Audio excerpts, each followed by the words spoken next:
Dear Heavenly Father, I want to thank you for this day. Every day that we get on this earth is a blessing, but this particular day has extra meaning. Today, you have blessed Kara and I the opportunity to marry the love of our lives before you, family, and friends.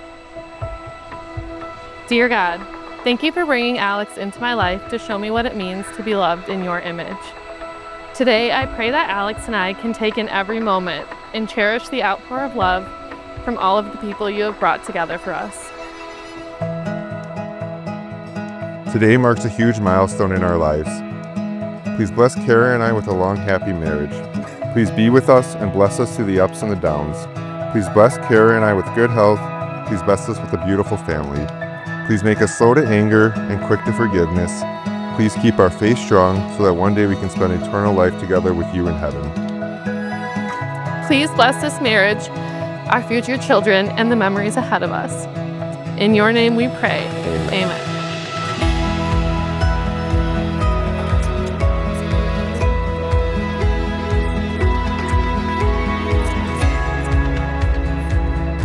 Nice. There you go. Looking good.